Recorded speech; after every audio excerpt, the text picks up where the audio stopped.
Un recueil de dessins qui est publié non plus via un éditeur traditionnel, mais via le crowdfunding. Ce système permet à un auteur d'être édité grâce au financement apporté par les internautes. Et ici, il s'agit du nouvel album de Vado, le dessinateur du vif et de l'écho. Reportage, Dominique Dussin. 7 ans de bonheur, ou presque, c'est le titre du nouvel album que Vado consacre à la crise. Des dessins publiés notamment dans l'Écho et le Vif l'Express entre 2008 et 2015. Jusqu'ici, Vado publiait ses recueils chez des éditeurs traditionnels, mais pour celui-ci, il a choisi le crowdfunding, le financement participatif par les internautes. 314 édinautes, c'est ainsi que l'on appelle désormais ces investisseurs, ont versé de l'argent pour que le projet aboutisse. Si l'album a du succès, les bénéfices leur reviendront en partie. Mais l'argent n'est pas la motivation première de ces édinautes. C'est vraiment un site pour passionnés de bande dessinée. C'est un site pour amateurs pour qui la valeur d'être en contact avec un auteur et en être à un endroit unique au monde où on peut faire ce genre de choses est beaucoup plus importante que le gain financier.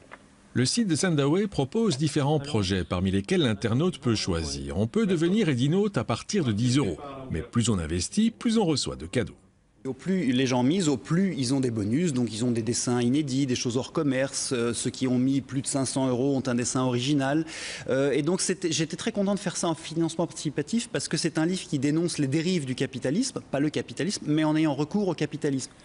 Parmi les 314 mécènes de Vado, on trouve Bruno Coleman, célèbre économiste qui s'est lancé pour la première fois dans le crowdfunding, le financement participatif. Une participation dont il ne compte pas retirer un bénéfice important. Pour lui, c'est le principe du lien avec l'auteur qui compte. Ici, on parle d'une plateforme de création et c'est clair que s'investir dans un livre, ce n'est pas espérer recevoir un dividende, c'est espérer recevoir au mieux, si on met de l'argent, plus que le prix public, sous forme d'un dessin, d'un collector, d'une dédicace. Et donc la rémunération, elle est artistique et n'est pas pécuniaire. En 5 ans, Sendaway a récolté plus d'1,5 million d'euros de financement et compte aujourd'hui 16 000 membres.